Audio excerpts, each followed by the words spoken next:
Alaska in the face of the most recent North Korean missile test. President Trump addressing the growing crisis today. Watch. We have some interesting situations that we'll handle. North Korea, Middle East, lots of problems that we inherited from previous administrations, but we'll take care of them. We'll take care of them very well. We'll handle North Korea. We're going to be able to handle them. It will be handled. We handle everything. Thank you very much. It will be handled. Joining me now, Security Studies Group President and former U.S. Army Special Forces Officer Jim Hansen, along with Heritage Foundation Senior Research Fellow and former CIA Deputy Division Chief for Korea, Bruce Klingner. Gentlemen, welcome to both of you. Thank you. Bruce, I want to start with you on where we sit. It certainly is, and Dianne Feinstein has been very clear over the weekend, this is very disconcerting what the Koreans have managed to do with the range of these missiles that they're testing and the success ratio. Should we be worried? We should always be worried when North Korea advances its nuclear or missile capabilities.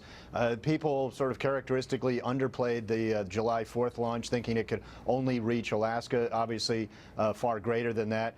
Right now, the best estimates are it can certainly reach Los Angeles, Denver, and Chicago, perhaps even New York and Washington, D.C. So North Korea has continued to make progress, particularly in the last 2 years, on a wide range of missiles, not only the ICBM, but those that can hit U.S. bases in Guam, submarine launch ballistic missile, and then continuing to refine their missiles that can hit both South Korea and Japan. You know, it's interesting here, Jim, because you and Ambassador Nikki Haley said that the time for talk is over. She's certainly taken a more harsh tone than President Trump, saying, you know, we're going to take care of it. What do you think this means?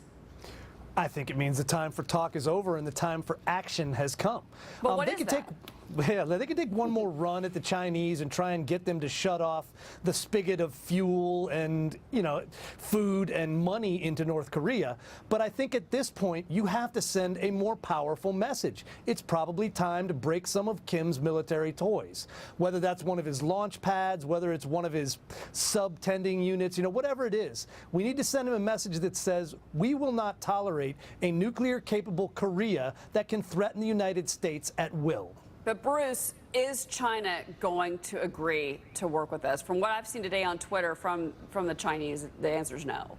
Well, there's a lot of things the U.S. can do using its own laws. The president complains that China isn't doing enough, which is correct, but he continues to pull U.S. punches on using secondary sanctions against Chinese violators of U.S. law. So there's things we can do unilaterally that impinge on the South Korean banks and businesses that are doing business with North Korea. Yeah.